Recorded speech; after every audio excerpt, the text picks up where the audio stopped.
नमस्ते दोस्तों। आज हम एक ऐसी सभ्यता की कहानी जानेंगे जिसने हजारों साल पहले शहर बसाए, सड़कें बनाई और एक ऐसी व्यवस्था खड़ी की जो आज भी हमें हैरान कर देती है। यह कहानी है सिंधु घाटी की, जिसे हड़प्पा सभ्यता भी कहा जाता है।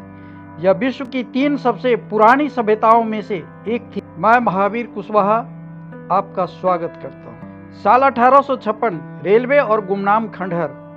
ब्रिटिश इंजीनियर्स जॉन और विलियम ब्रंटन को कराची लाहौर रेलवे लाइन के लिए ईंटों की जरूरत थी और इस प्रकार 1830 में खोजी गई सभ्यता को फिर से भुला दिया गया। साल 1921 में दयाराम साहनी ने हड़प्पा की खुदाई शुरू की।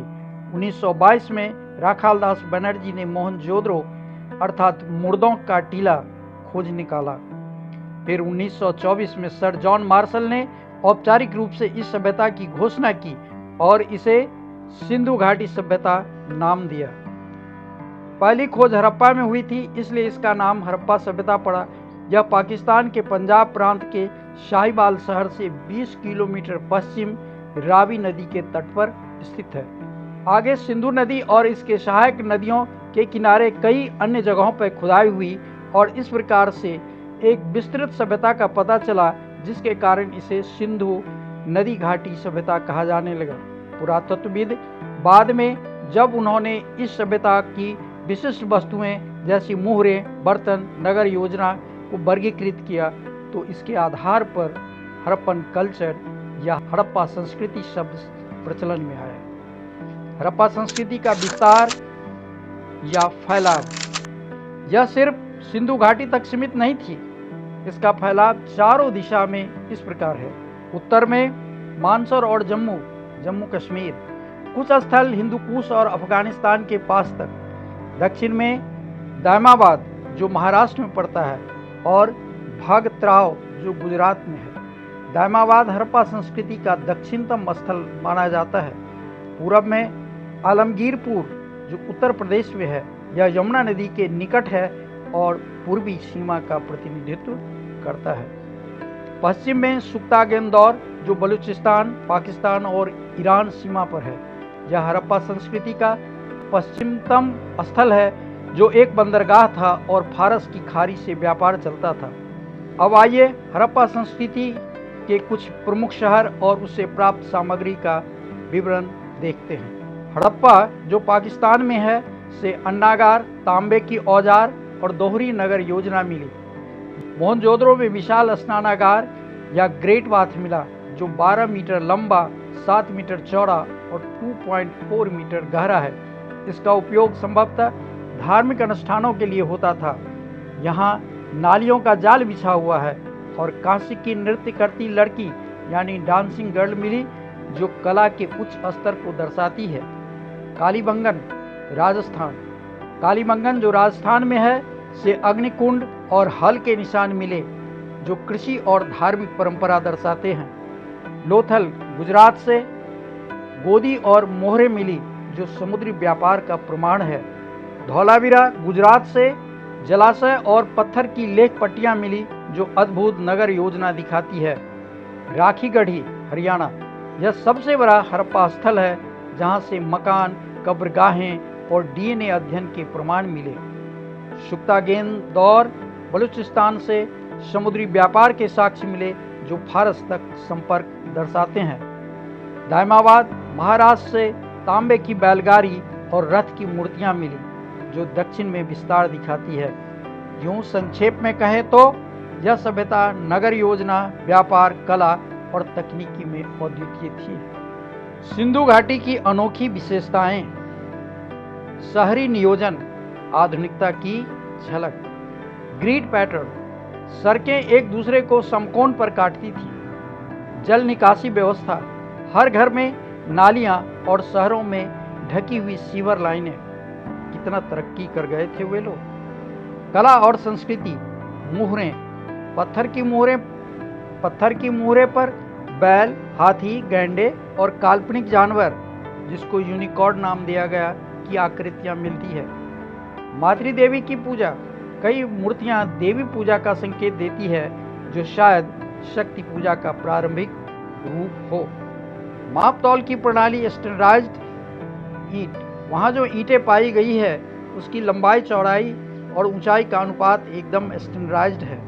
ये ईंटें 4:2:1 में है और तौल के लिए चौकोर पत्थर के बाट थे। और सबसे बड़ी बात है रहस्यमयी लिपि। 400 से अधिक चिन्ह, लेकिन अभी तक डिकोड नहीं हो पाई। कुछ विद्वानों का मानना है कि यह द्रविड़ियन भाषा से जुड़ी हो सकती है। अब आइए विचार करते हैं इस महान सभ्यता का पतन कैसे हुआ। हड़प्पा संस्कृति के पतन को लेकर कई सिद्धांत दिए गए। नीचे प्रमुख सिद्धांतों का संक्षिप्त परिचय, उसका समर्थन करने वाले विद्वान और उनके पक्ष में दी जाने वाली पुरातात्विक साक्ष्य दिए गए हैं। पहला सिद्धांत है जलवायु परिवर्तन, क्लाइमेट चेंज थ्योरी। इसके समर्थक हैं मार्क केनायर और ग्रेगरी ओसेल। इनका तर्क है कि नदियों जैसे घग्गर हकरा का सूख जाना, मॉनसून में भारी गिरावट और कृषि उत्पादन में कमी, इसके साक्ष्य पाए गए हैं। भूवैज्ञानिकों ने अध्ययन में सिंधु क्षेत्र में 1900 ईस्वी पूर्व के आसपास सूखे के संकेत और कई स्थल पर जल आपूर्ति तंत्र का लुप्त होना पाया गया है। एक अन्य सिद्धांत है सरस्वती नदी का लोप, रिवर शिफ्ट थ्योरी। इस सिद्धांत के समर्थक हैं माइकल डेनिन और बीबी लाल। इनका कहना है कि सरस्वती नदी, जिसे घग्गर हकरा नदी भी कहते हैं, का मार्ग बदलना या सूख जाना। इसका साक्ष्य है अधिकांश हड़प्पा स्थल सरस्वती नदी के किनारे थे और सैटेलाइट इमेजिंग से नदी के सूखे मार्ग की पुष्टि होती है। आर्यों का आक्रमण सिद्धांत, यह सबसे बड़ा विवादास्पद सिद्धांत है। इस सिद्धांत का समर्थक है मोर्टिमर व्हीलर। इनका कहना है कि आर्यों के आक्रमण से नगर नष्ट हुए। वेदों में पुरों यानी किलों को नष्ट करने का वर्णन मिलता है। इसका प्रमाण है मोहनजोदड़ो में कुछ कंकाल असामान्य स्थिति में मिले, जो युद्ध या हिंसा का संकेत देता है। पर आधुनिक शोध और डीएनए अध्ययन से पता चलता है कि आर्य और हड़प्पाई लोगों का मिश्रण हुआ था, न कि हिंसक आक्रमण। व्यापार पतन का सिद्धांत यानी डिक्लाइन इन ट्रेड, इस सिद्धांत के समर्थक हैं जॉन मार्शल और मार्क केनायर। इनका कहना है कि मेसोपोटामिया से व्यापार कम होने के कारण आर्थिक ढांचा कमजोर हो पड़ गई। साक्ष्य के तौर पर हड़प्पा के अंतिम काल में मुहरें और शिल्प उत्पादन में कमी देखी गई। विदेशी वस्तुओं की आपूर्ति में गिरावट देखी गई। आंतरिक सामाजिक विघटन, इंटरनल सोसाइटल कोलैप्स। इस सिद्धांत के समर्थक हैं हरमन कुलके और डीपी अग्रवाल। इनका कहना है कि शासन प्रणाली का पतन होने से शहरी केंद्रों का लोग अचानक परित्याग करने लगे। इसका साक्ष्य है नगर योजनाओं में अव्यवस्था। अंतिम काल में आवासों का असंगठित निर्माण देखा गया है। निष्कर्ष के तौर पर कोई एक कारण निर्णायक नहीं है।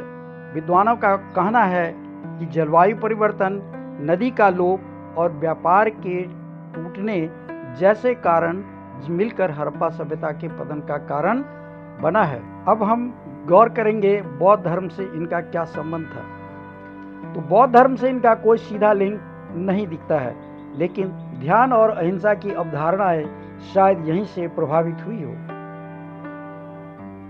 तो दोस्तों, सिंधु घाटी सभ्यता न केवल एक इतिहास है, बल्कि एक ऐसी विरासत है जो हमें आज भी प्रेरणा देती है। इसकी शहरी योजना, जल प्रबंधन और कला आज भी अद्वितीय है। लेकिन इसके साथ ही यह सभ्यता हमें एक सबक भी देती है, प्रकृति के साथ सामंजस्य बनाए रहने का। क्या पता आज के जलवायु संकट से निपटने के लिए हमें हड़प्पाई लोगों से ही सीखना पड़े। अगर आपको यह जानकारी पसंद आई हो तो लाइक और शेयर करें और कमेंट में बताएं कि आप सिंधु सभ्यता के बारे में और क्या जानना चाहते हैं। फिर मिलेंगे एक और रोचक वीडियो के साथ।